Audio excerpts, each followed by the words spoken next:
Guys, it's time for a deep steel blue pill, baby. Little blue pills can take 30 minutes to get you ready for excitement. So that's why we're giving you a big, deep steel blue pill. You take the blue pill. Believe whatever you want to.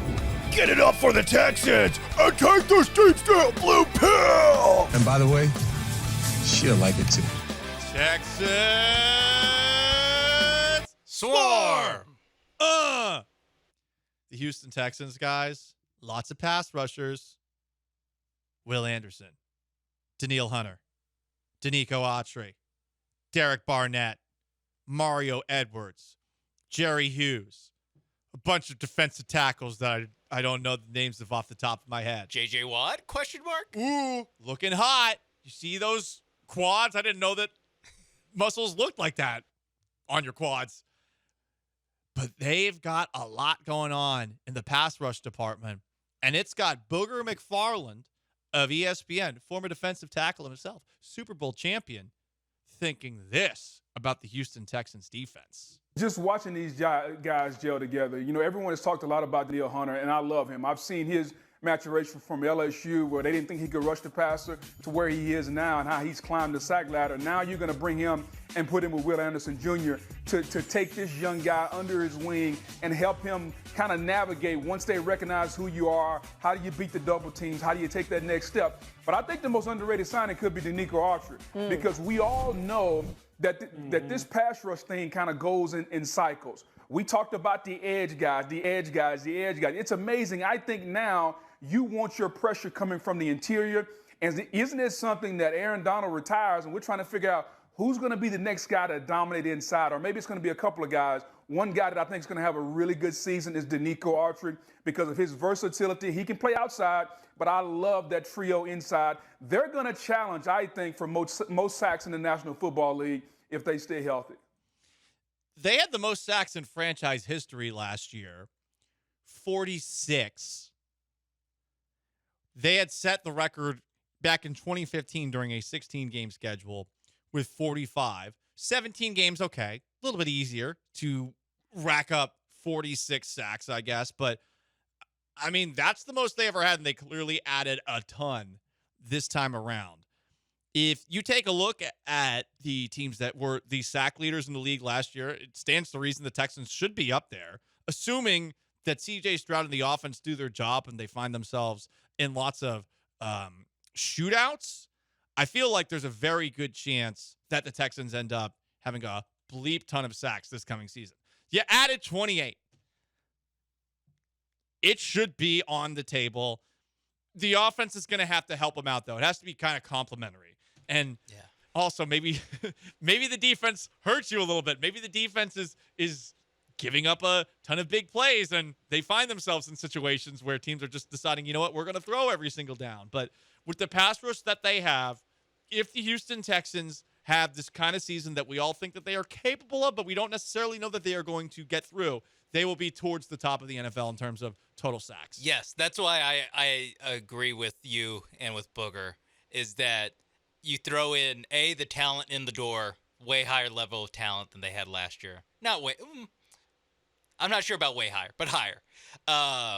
You mix in not just the games that they're going to be playing and the offenses they're going to be playing, but their offenses that are basically all led by a great quarterback. So you think these teams are going to put the ball in their best players' hands when they're playing the Texans, and also the question marks at the secondary will also lead to pass attempts, which will or more dropbacks at least, which will give the guys up front a chance to get more sacks. And I mean, Nick Caserio and D'Amico Ryans aren't dumb. All right, they know, like, they have an idea for what they want to build and how they want to prioritize. Because coming in to the offseason, we thought secondary and defensive line were the two biggest issues. They put a lot of chips, maybe all their chips, in on the defensive line. They did that with an idea of how this can work. And so until proven otherwise, I'm going to trust D'Amico Ryans and what he wants out of his defense. 46 sacks, a franchise record for the Texans in 2023. Can you guess, Sean Mapes, where that ranked among NFL teams? I'm going to go 8th. tied for 13th. Wow. So The middle of the pack. Ravens had the most with 60. The Chiefs, 57. Yeah, a lot of good teams. Dolphins, 56. Bills, 54. Colts, 51. Huh.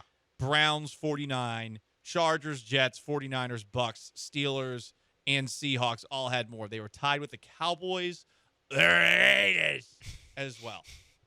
So they're middle of the pack in the NFL, Yeah. despite setting the franchise record for sacks in a season. They've added a lot. They have waves of pass rushers to throw out there. I don't really love their defensive tackle pass rush ability. It really is going to be Danico Autry in passing situations being subbed in probably on that interior to give you the most possible guys to throw at a quarterback. It's great that you've got like 6 guys that I feel like are all competent to plus NFL players that you can put out there. Hughes, Barnett, Edwards are, I think, really good depth for you at that front. To lead the NFL in sacks, though, is going to require something like 60 sacks. So Booger McFarland is one of many people who is feeding us these deep steel blue pills. And, oh, boy, we're all tempted to just lap them all up. I don't know that I can fully co-sign them leading the NFL in sacks, but if they are close to it, they probably had a 13-win regular season. Yeah, I think it would be a symptom of how they're like right now. You could show me. You can go back, go forward in time, write down how many sacks they have, and come back to today and show us how many sacks they had and where that ranked in the NFL, and we would have a pretty good idea for how successful they were. 100%. I'm going to set the over-under at 51. That's a good number. 51. And look, they get 51. I mean, that's 5 more than last year. You're probably thinking to yourself, well, you could have gotten a little bit more. Yeah. But there are going to be some games where they lose to these great offenses that they're going up against. I think the best thing for the Texans, if you take a look at their schedule, the first part of the schedule, Rookies. they're going up against some bums. Yeah. The second half of the year, though, it's going to be interesting. How injured are they? How is everybody still ready to go?